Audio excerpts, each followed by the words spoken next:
ఉమ్మడి విశాఖ జిల్లాలోని ఫార్మా కంపెనీలో తరచూ ప్రమాదాల వల్ల జనం బిక్కుబిక్కుమంటూ బతుకుతున్నారు. పరిశ్రమల ఏర్పాటుకు పంట భూములు ఇచ్చినటువంటి వారికి ఇప్పుడు ఇవే వారి పాలిట శాపంగా మారాయి. గాలి, నీరు కలుషితంతో చుట్టుపక్కల గ్రామాల ప్రజలు నానా అవస్థలు పడుతుంటే, మరోవైపు రియాక్టర్లు పేలి విషవాయువులను పీల్చి కంపెనీలో పనిచేస్తున్న కార్మికులు మృత్యువాత పడుతున్నారు.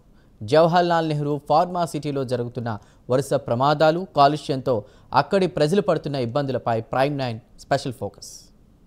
ఆంధ్రలోనే ఔషధ తయారీ కర్మాగారాలకు సంబంధించినటువంటి ముఖ్య భూమిక పోషిస్తున్నటువంటి పరవాడ జవహర్లాల్ నెహ్రూ ఫార్మా సిటీలో ఒకవైపు వాయు కాలుష్యం, నీరు కాలుష్యం, మరోవైపు ఇక్కడ ఉన్నటువంటి కర్మాగారాల్లో పేలుతున్నటువంటి రియాక్టర్లతో ప్రతినిత్యం కూడా ప్రజలు మృత్యుఘోషను చూడాల్సినటువంటి పరిస్థితి కనిపిస్తుంది. అనునిత్యం పేలుతున్నటువంటి ఇక్కడ రియాక్టర్ల కారణంగా పదుల సంఖ్యలో కార్మికుల ప్రాణాలు గాల్లో కలిసిపోతున్నాయి. మరోవైపు ఇక్కడ నుంచి విడుదలవుతున్నటువంటి విషపు వ్యర్థాలు గ్రౌండ్లో కలిసిపోవటం, గాలిలో కలిసిపోవడంతో చుట్టుపక్కల జీవించేటటువంటి ప్రజలంతా కూడా రోగాల బారిన పడుతున్నటువంటి పరిస్థితి ఉంది.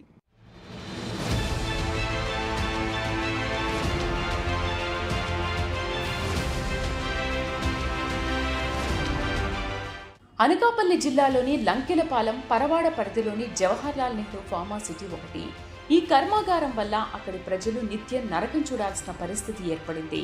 ఈ గ్రామాల్లోని దాదాపు 2.5 ఎకరాల్లో జవహర్లాల్ నెహ్రూ ఫార్మా సిటీ నెలకొని ఉంది.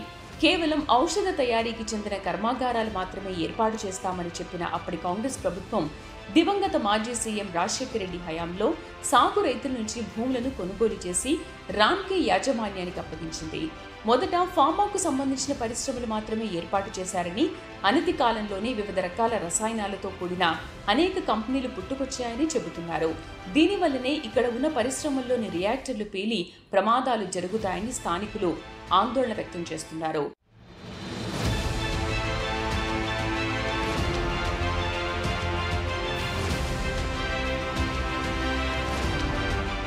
పారిశ్రామిక అవసరాల కోసం 1993లో ఏపీఐఏసీ 2400 ఎకరాల భూమిని సేకరించింది. అయితే తెలుగుదేశం హయాంలో ప్రభుత్వ ప్రైవేటు భాగస్వామ్యంతో పార్క్ ఏర్పాటు చేయాలని యోచించింది. ప్రభుత్వం మారడం, రాజశేఖర రెడ్డి హయాంలో ప్రభుత్వం ఏర్పడడంతో మళ్లీ ఫార్మా పరిశ్రమల స్థాపనకు బీజం పడింది. అప్పటి వరకు ఘన వ్యర్థాల నిర్మూలనలో మాత్రమే అనుభవం ఉన్న రామ్కీ కంపెనీకి జగన్ ప్రోద్బలంతోనే రాజశేఖర రెడ్డి ఈ ప్రాజెక్ట్ అప్పగించారని సిబిఐ కూడా అభియోగం మోపింది.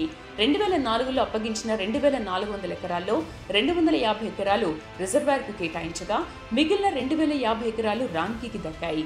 కర్మాగారాలు మాత్రమే నెలకొల్పుతామని భూములను కొనుగోలు చేసిన ప్రభుత్వం ఆ తర్వాత రామ్కీకి కట్టబెట్టింది. అప్పట్లో బల్క్ డ్రగ్ మ్యానుఫ్యాక్చరింగ్ యూనిట్లకు 400 ఎకరాలు కేటాయించుకున్న రామ్కీ సంస్థ మిగిలిన భూములను ఎకరం 90 లక్షలకు అమ్ముకుంటున్నట్లు ఆరోపణలు వచ్చాయి. 2005 నుంచి 2007 వరకు, అంటే దాదాపు 2 ఏళ్లలోనే 80కి పైగా ఫార్మా కంపెనీలు ఇక్కడ స్థలాలు కొనుగోలు చేశాయి. రసాయన ఫార్మా కంపెనీల్లో భద్రతా ప్రమాణాలు పాటించుకోకపోవడం అనేటువంటిది తీవ్రమైనటువంటి తప్పిదం. యాజమాన్యాలు కావాలని నిర్లక్ష్యం చేసి పదుల సంఖ్యలో ప్రాణాలు తీసుకుంటున్నాయి. అలాగే ప్రభుత్వాల యొక్క తనిఖీ వ్యవస్థ అనేటువంటిది పూర్తిగా నిర్వీర్యమైంది. హైడ్రోజన్ గ్యాస్ అనేది వచ్చిన తర్వాత ఫార్మాలో విస్ఫోటనం లాంటి ప్రమాదాలు జరుగుతున్నాయి. రసాయన పరిశ్రమలో కూడా రాష్ట్రంలో జరగని జిల్లా లేదు. సిమెంట్ కర్మాగారం రసాయన దీనిలో జోడించి జగ్గయ్యపేట 7 చనిపోయారు. అలాగే తాడిపత్రిలో జరిగింది, నెల్లూరులో కెమికల్ పరిశ్రమలో జరిగింది. ప్రతి జిల్లాలో చెప్పగలం. కానీ ప్రభుత్వం యొక్క చర్యలు ఏమిటంటే గతంలో ఉండేటువంటి తనిఖీ వ్యవస్థ కూడా ఈరోజు నిర్వీర్యమైంది. ఫ్యాక్టరీ చట్టంలో ఒక కార్మికుడు కానీ యూనియన్ కానీ ఫిర్యాదు చేస్తే వెంటనే తనిఖీ జరిగింది.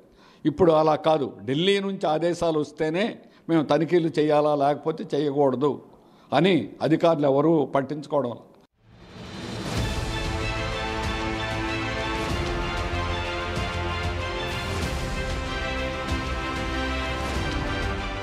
ఉత్తరాంధ్రకు చెందిన శ్రీకాకుళం, విజయనగరం జిల్లాలోని పైడి, భీమవరం, భోగాపురంతో పాటు ఉమ్మడి విశాఖలోని పరవాడ, అచ్యుతాపురం, పాయకరావుపేట, పరవాడలో దాదాపు 200 నుండి 300 వరకు ఫార్మా పరిశ్రమలు విస్తరించి ఉండగా అందులో ఎక్కువ శాతం పరవాడలోని ఏపీఐఏసీకి చెందిన జవహర్లాల్ నెహ్రూ ఫార్మా సిటీలో ఉన్నట్లు ప్రాథమిక సమాచారం. దీంతో ఈ ప్రాంతంలో ప్రతినిత్యం పరిశ్రమల నుండి విడుదలైన కాలుష్యం, వందల కొద్ది లారీల రాకపోకలతో కాలుష్యం మరింతగా ఎక్కువైంది. మరోవైపు పరిశ్రమల నుండి వెలువడుతున్న వ్యర్థాలు అక్కడి చెరువులు, ఇతర ప్రాంతాల్లో చేరడంతో మత్స్య సంపద, పాడి పశువులు, ఫార్మా పరిశ్రమల కారణంగా మృత్యువాత పడుతున్నాయని ఆరోపణలు వినిపిస్తున్నాయి. దీంతో చుట్టుపక్కల నివసించే ప్రజలకు ఫార్మా పరిశ్రమలు ప్రాణ సంకటంగా మారుతున్నాయి. ఇటీవల కాలంలో ఫార్మా పరిశ్రమలో జరిగిన ప్రమాదాల్లో ఎక్కువ శాతం పరవాడకు చెందిన పరిశ్రమల్లో జరగడం అక్కడి ప్రజలను మరింత భయాందోళనకు గురి చేస్తున్నాయి. సెంట్రల్ ఇన్స్పెక్షన్ సిస్టమ్ ఏదైతే ఉందో దాని ప్రకారంగా చూసినా సరే గత ఏడాది 2024లో 98 ఫార్మా పరిశ్రమల్ని ఈ విశాఖ అనకాపల్లి ఉమ్మడి విశాఖ జిల్లాలో ఆడిట్ చేయమని వస్తే కేవలం 6 పరిశ్రమలు మాత్రమే సెంట్రల్ ఇన్స్పెక్షన్ చేశారు. 92 ఫార్మా పరిశ్రమల ఇన్స్పెక్షనే జరగలేదు. మరి ప్రమాదాలు జరగమంటే జరగవా? ప్రభుత్వాల యొక్క యాజమాన్యాలకు అండగా నిలవడం కాదా? కనీసం ఫైర్ సూట్, సేఫ్టీ సూట్ లాంటివి, ఏదైతే ఆక్సిజన్తో కూడినటువంటి సూటు, భద్రతా పరికరాలు, ఏదైతే మండే రసాయనాలు కలిగినటువంటి ఉంటాయో వాటి మీద కార్మికులకి మక్ డ్రిల్ నిర్వహించి అవగాహన కల్పించడం అట్లాంటివి ఏమీ జరగడం లేదు.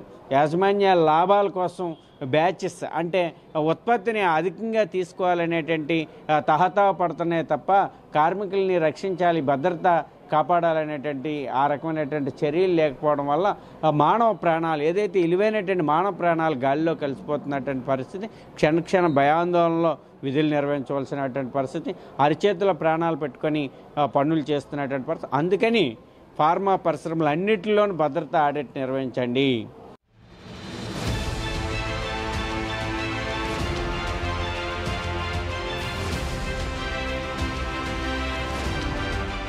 రసాయన పరిశ్రమలో రియాక్టర్లు పేలడంతో పాటు విషవాయువులు లీక్ అవడంతో తరచూ ప్రమాదాలు జరుగుతున్నాయి. ఇప్పటి వరకు దాదాపు 10ల సంఖ్యలో కార్మికులు మృతి చెందగా 100ల సంఖ్యలో కార్మికులు అనారోగ్యం పాలవుతున్నారు. జవహర్లాల్ నెహ్రూ ఫార్మా సిటీ పరిధిలో ఏపీఐసీకి, రామ్కి సంయుక్త ఆధ్వర్యంలో ఫార్మా సిటీలో 103 పరిశ్రమలు ఉండగా ఇందులో 85 పరిశ్రమలు ఉత్పత్తి కార్యకలాపాలను చేస్తున్నాయి. వాటి నుండి వచ్చే వ్యర్థ జలాలతో భూగర్భ జలాలు కలుషితమవుతున్నాయి. దీనిపై చర్యలు చేపట్టాల్సిన కాలుష్య నియంత్రణ మండలి అధికారులు, ప్రమాదాలు జరగకుండా నివారించాల్సిన సేఫ్టీ ఆడిట్ విభాగం, ఫైర్ శాఖ అధికారులు చోద్యం చూస్తున్నారని స్థానికులు మండిపడుతున్నారు. ఎప్పటికప్పుడు తనిఖీలు చేపట్టకపోవడం, తరచూ సేఫ్టీ ఆడిట్ నిర్వహించకపోవడమే వరుస ప్రమాదాలకు కారణమని స్థానిక ప్రజాప్రతినిధులు అంటున్నారు. రామ్కి యాజమాన్యానికి గ్రీన్ ట్రిబ్యునల్ నోటీసులు ఇచ్చినప్పటికీ తమకేమీ పట్టనట్లు యాజమాన్యం వ్యవహరించడం పట్ల ఆగ్రహం వ్యక్తం చేస్తున్నారు. నేను గౌరవ ముఖ్యమంత్రి వర్యులు చంద్రబాబు నాయుడికి రిప్రజెంటేషన్ ఇచ్చాను. మా ప్రభుత్వం రాగానే. అలాగే గౌరవ నారా లోకేష్ బాబుకి రిప్రజెంటేషన్ ఇచ్చాను. వాళ్ళు ఎంక్వైరీకి కూడా పంపించారు.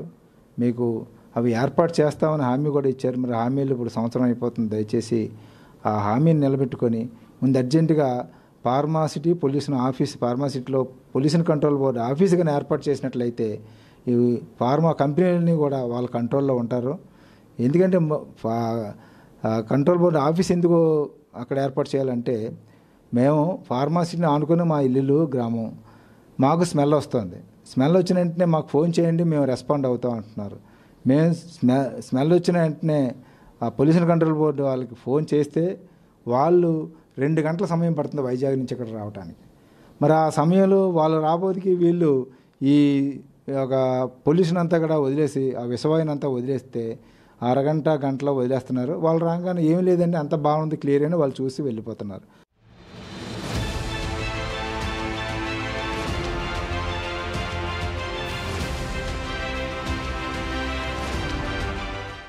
ఉమ్మడి విశాఖ జిల్లాలో ఉన్న ఫార్మా రసాయన కంపెనీలో ఒకే నెలలో సగటున 4-5 ప్రమాదాలు చోటు చేసుకుని కార్మికులు మృతి చెందిన ఘటనలు లేకపోలేదు. భద్రతా ప్రమాణాలు పాటించకపోవడం వల్ల ప్రమాదాలకు ప్రధాన కారణమని స్థానికులు ఆరోపిస్తున్నారు. ప్రమాదాల నివారణకు చర్యలు చేపట్టకుండా ప్రమాదం జరిగిన తర్వాత అక్కడికి వెళ్లి మృతుల కుటుంబాల వద్ద ముసలి కన్నీరు కారుస్తున్నారని ఆరోపిస్తున్నారు. జవహర్లాల్ నెహ్రూ ఫార్మా సిటీలో వరుసగా జరుగుతున్న ఘటనలతో అనేక మంది కార్మికుల ప్రాణాలు గాల్లో కలిసిపోతున్నాయి. అయినా అధికారులు, ప్రజాప్రతినిధులు పట్టించుకోవడం లేదని స్థానికులు, కార్మిక సంఘాల నేతలు ఆగ్రహం వ్యక్తం చేస్తున్నారు. ఇప్పటికైనా స్పందించి ప్రమాదాలకు కారణమైన కర్మాగారాలపై కఠిన చర్యలు తీసుకోవాలని కోరుతున్నారు. మాది 79వ వార్డు లంకిలపాలెం అండి. ఇక్కడ ఫార్మాసిటీ దగ్గరలో మా విలేజ్ అండి. దీనివల్ల వరుస ప్రమాదాలు జరుగుతున్నాయి. ఫార్మాసిటీ రామ్కి మాకు చాలా దగ్గరగా ఉంది. లంకిలపాలెం అతి సమీపంలో ఉన్నామండి. ఈ ఫార్మాసిటీలో చాలా యాక్సిడెంట్లు జరుగుతున్నాయి. అధికారులు కూడా ఎవరు పట్టించుకోవడం లేదు. మొన్న తరచుగా యాక్సిడెంట్లు జరిగాయి. చాలామంది ఒక 5-6 చనిపోవడం జరిగింది. ఏదో డబ్బులు అయితే ఇస్తుంటే తప్ప అధికారులు ఎవరు పట్టించుకోవడం లేదు. ఏదో దున్నపోతు మీద వర్షం కురిసినట్టే అధికారులు ఎవరు కూడా పట్టించుకోవడం లేదు. ఇప్పుడు ప్రభుత్వాలు మారడం తప్ప మనకి న్యాయం జరుగుతుంది, పొల్యూషన్ కంట్రోల్ చేద్దామని కూడా ఎవరు ఏ ప్రజాప్రతినిధి కూడా పట్టించుకోవడం లేదు. మేము ఇక్కడ చాలామందికి ప్రజలకి క్యాన్సర్లు వచ్చి అనేక వ్యాధులతో దగ్గు, జలుబు ఇలా చాలా చాలా చాలా చాలా జబ్బులు వచ్చి చాలామంది మరణిస్తున్నారు. దీని మీద తక్షణమే అధికారులు స్పందించాలంది. లేకపోతే మేము పోరాటం చేస్తామని మేము అలాగ అనుకుంటున్నాము.